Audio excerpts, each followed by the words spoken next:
Michelle Knight has written a book about her experience. Finding Me, A Decade of Darkness, A Life Reclaimed is out this week. Tonight, part one of my recent interview with her. Why'd you want to write a book? Why'd you want to have your story out there? To help other women, children, men know that they can survive any type of problem in their life. That's your message, that you can survive anything? Yeah.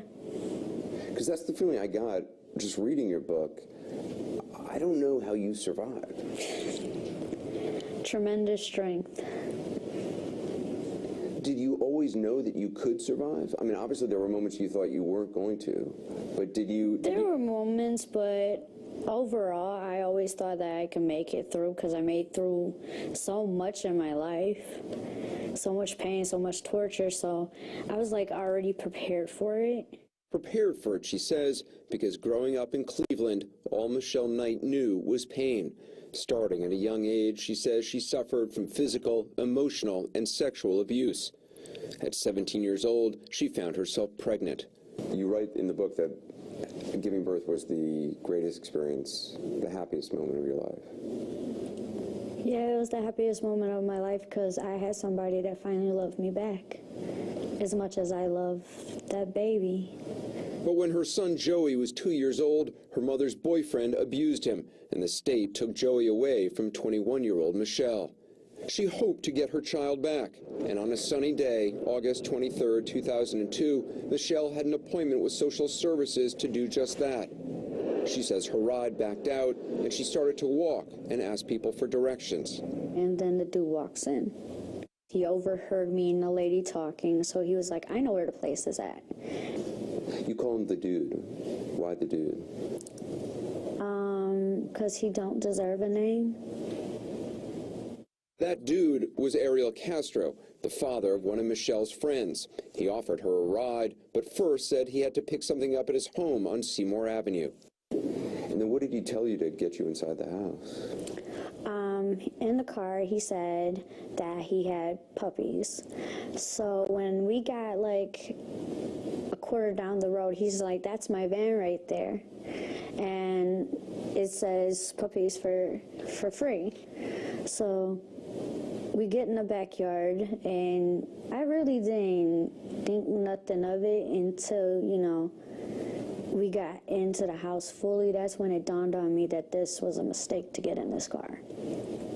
You knew by then this is wrong. Yeah. And then I end up being trapped in a small pink room.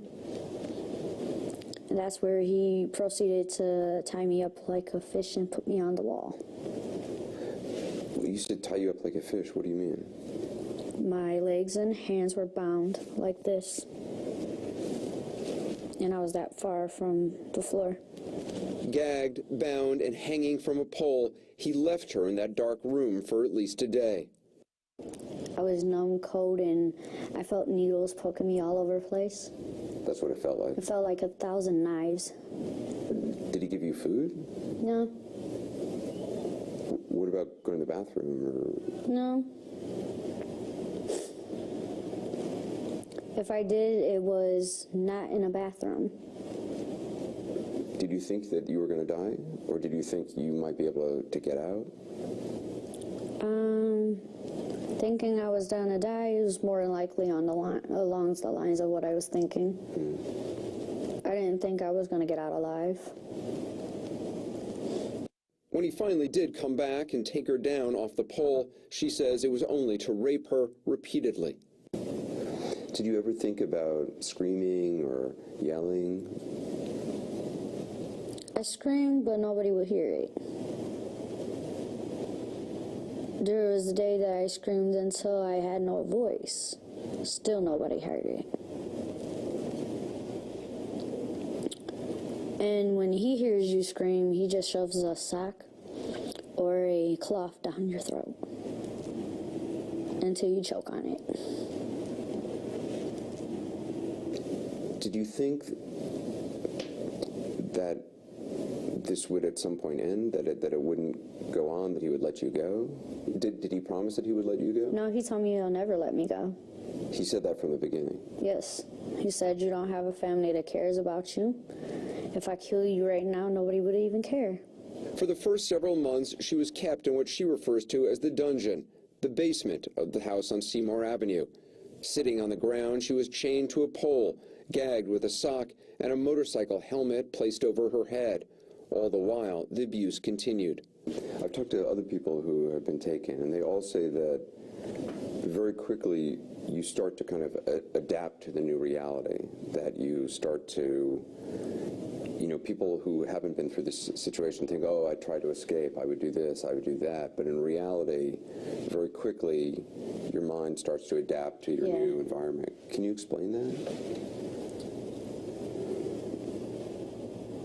What happens is hard at first.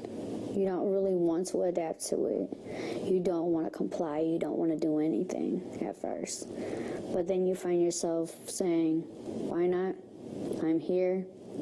Just let them get it over with. It feels like you have no power over it. Yeah, that you're powerless. What would you think about each day? I mean, just to get through.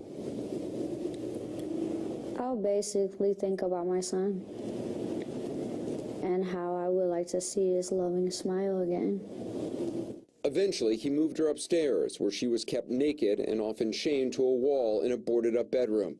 She only had about 1.5 feet of chain, just enough for her to stand up and use a bucket for a toilet. Her only connection with the outside world, an old radio, sometimes a small TV. It was nearly 8 months into her hell when she saw on that TV that a girl named Amanda Berry had gone missing. If anybody knows anything about my daughter, I wish somebody would come forward. And when you heard that, what'd you think? The first thought in my head is he did it. You knew right away. Yeah,